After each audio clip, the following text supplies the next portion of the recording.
The question is simple. Who killed William Desmond Taylor? The answer is not. It's a ghost that has haunted Hollywood for 100 years. To understand the murder, you have to understand the man. And you have to understand the Hollywood he lived in. It wasn't the glamorous place we imagine. It was a frontier town. It was new, dirty, and full of people running from something. William Desmond Taylor was one of them.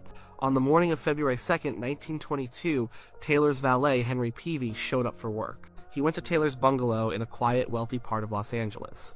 He unlocked the front door and walked in. The place looked normal at first, but then he saw his boss. Taylor was lying on the floor. Peavy thought he was drunk or asleep. He wasn't. He was dead.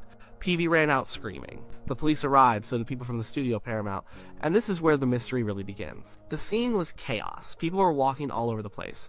A man who claimed to be a doctor stepped forward, rolled Taylor over, and said he died of a stomach hemorrhage. Everyone believed him. For a little while. Then someone noticed the blood. There was a dark stain on Taylor's jacket. When they looked closer, they saw the bullet hole. William Desmond Taylor, 49 years old, one of the most respected directors in Hollywood, had been shot in the back. The man who claimed to be a doctor was never identified. He vanished into the crowd. And before the police could properly secure the scene, studio executives were already there. They were worried, not just about their friend, but about their business. Hollywood was already drowning in scandal. There was the drug overdose of actress Olive Thomas, and the Roscoe Fatty Arbuckle scandal, where a young actress died after a party in his hotel room. The public was starting to see Hollywood not as a dream factory, but as a den of sin. The last thing Paramount needed was one of its top directors murdered, with a scandal attached. So, reports say the studio men went through Taylor's things. They were looking for anything that could embarrass the studio or its stars. Letters, photographs, anything. Did they find something? Did they take it? Nobody knows for sure. But the police investigation was compromised from the very first hour. The crime scene was a mess, and the list of potential suspects was about to get very, very long. To figure out who might have wanted Taylor dead, you have to know who he really was. The man everyone in Hollywood knew as William Desmond Taylor was an invention. He was a respected figure, the president of the Motion Picture Directors Association. He was charming, well-read, and seen as a gentleman. He helped actors with their problems. He was trying to clean up Hollywood's image, but it was all built on a lie. His real name was William Cunningham Dean Tanner. He was born in Ireland to a well-off family. He moved to New York, married a woman named Ethel May, and had a daughter, Daisy. He owned a successful antique business. He seemed to have a perfect life. Then one day in 1908, he just disappeared. He walked out of his home and never came back. He abandoned his wife and child without a word. He drifted for years. He worked in gold mines in the Yukon. He acted in small stage productions. Eventually, he landed in California and reinvented himself. He became William Desmond Taylor. He started as an actor in silent films and then became a director. He was good at it. He directed dozens of films and worked with the biggest stars of the day, but his past was a secret. And secrets create suspects. Did someone from his old life in New York find him? Someone he owed money to? A ghost from the family he abandoned? It was possible. The police found out about his true identity and it opened up a whole new line of inquiry. But the most compelling suspects were right there in Hollywood. They were the people closest to him. They were the stars he worked with. The first major suspect was Mabel Normand. She was a huge star, a brilliant comedic actress who had worked with Charlie Chaplin and Fatty Arbuckle. She was also a friend of Taylor's, a very close friend. In fact, she was the last known person to see him alive. On the night of the murder, Mabel had visited Taylor at his bungalow. She was in good spirits. He was helping her with some financial papers and giving her a book. She left around 7:45 p.m. She blew him a kiss from her car as she drove away. Hours later, he was dead. But Mabel had her own problems. There were rumors she was addicted to cocaine. This was a huge problem in early Hollywood. For Taylor, in his role as a mentor and protector, was reportedly trying to help her get clean. He was confronting her drug dealers. This led to a theory. Maybe a drug dealer, angry at Taylor for interfering with his business, was the killer. Maybe they had followed Mabel to Taylor's house that night, but the police focused on Mabel herself, and they questioned her for hours. The press had a field day. Mabel Normand's last visit was a headline that sold a lot of newspapers. They found love letters from her in Taylor's desk, but they were old, from years before. Their relationship seemed to be a warm friendship by 1922. Still, the suspicion stuck to her. The scandal was brutal. Her career, which was already on shaky ground because of the Arbuckle connection, was essentially destroyed by the murder investigation. She made a few more films, but the magic was gone. The public saw her as a tragic, tainted figure. She died just a few years later from tuberculosis, her name forever linked to an unsolved murder. Most historians agree she was innocent, she was just in the wrong place at the wrong time. If Mabel Normand was the tragic suspect, the next one was the sensational suspect. Her name was Mary Miles Minter. Mary was a young, beautiful actress. She was positioned as the next Mary Pickford, America's sweetheart. She had starred in several of Taylor's films, and she was deeply obsessively in love with him. She was only 19. He was 49. Taylor did not return her feelings. He saw her as a child. He tried to let her down gently, but she was persistent. After his death, the police found deeply passionate love letters she had written to him. They were signed with her initials MMM. The press printed them. The public was shocked. The sweet, innocent girl was writing obsessive letters to a man 30 years her senior. Then, a bigger bombshell dropped. A nightgown was reportedly found in Taylor's bungalow. It was pink, lacy, and had the initials MMM embroidered on it. This was explosive. The image of the wholesome star was shattered. Mary's career was over in an instant. She made a few more films, but the public turned on her. She retired from the screen before she was even 21 years old. Did Mary kill Taylor? It seemed unlikely. Her love for him seemed genuine, if misguided. Would she kill the man she was obsessed with? It felt more like a crime of passion, but the evidence didn't point to her. She had an alibi for the night of the murder. She was at home with her mother. And that brings us to the third major suspect, perhaps the most compelling suspect of all. Her name was Charlotte Shelby. She was Mary Miles Minter's mother. Shelby was the classic nightmarish stage mother. She had pushed Mary into acting as a small child. She controlled every aspect of her daughter's life. Her career, her finances, her personal relationships. Mary was not just her daughter, she was her meal ticket. And Charlotte Shelby did not like William Desmond Taylor. She saw Taylor's influence over Mary as a threat. She knew about Mary's infatuation, and she hated it. She might have thought Taylor was leading her daughter on, which could ruin her career and her value as a star. Or she might have thought Taylor was genuinely rejecting Mary, which could send her daughter into a spiral. Either way, Taylor was a problem. Shelby had a motive protecting her investment. She also had a reputation for being aggressive and unstable. She was known to carry a pistol. And here's where it gets interesting. Mary Miles Minter owned a .38 caliber pistol.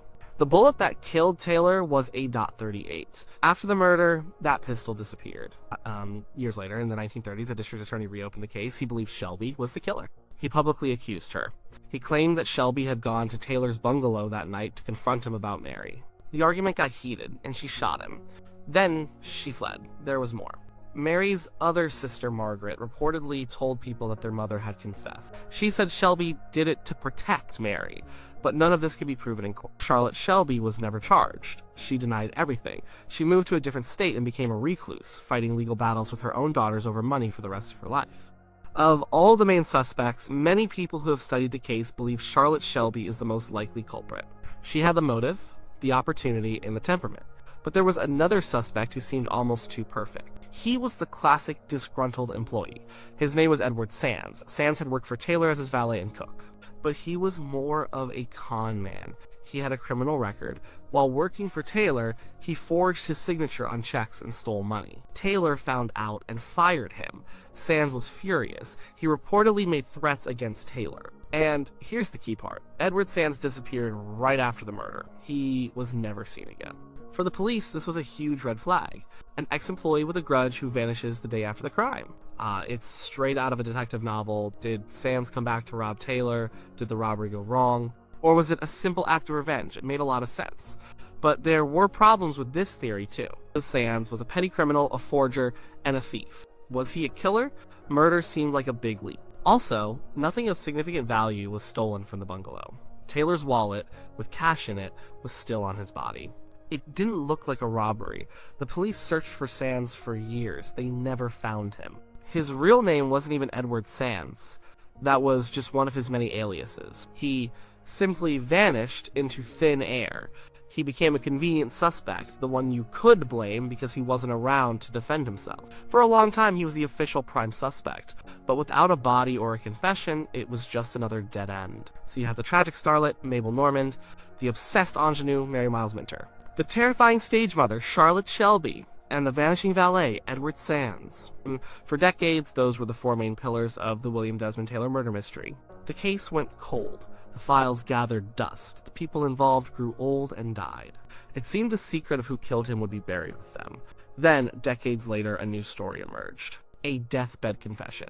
In 1964, a director named King Vidor, who had been a young man in Hollywood when Taylor was killed, decided to investigate the cold case for a film he was planning. He started interviewing people who were still alive, people who remembered the scandal.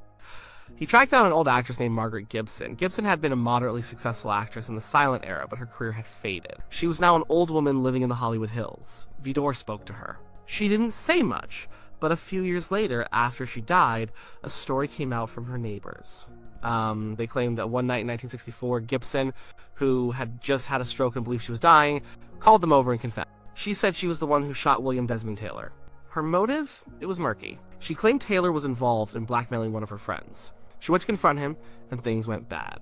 Or maybe it was something else entirely. Gibson had her own dark past. She had been arrested in 1917 in connection with a drug and blackmail ring.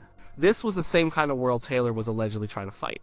Was he trying to expose her? The story was shocking. It came out of nowhere. Was it true? It's hard to say. Deathbed confessions are notoriously unreliable. People can be confused, or they might want one last moment of fame. There was no physical evidence to link Gibson to the crime scene, but her story fits some of the known facts. The killer was likely someone Taylor knew and let into his house. There were no signs of forced entry. The motive, if it was blackmail, was plausible in the dark underbelly of early Hollywood. So Margaret Gibson became another major suspect, a ghost who appeared 40 years after the crime. But her confession, like everything else in this case, was just a story.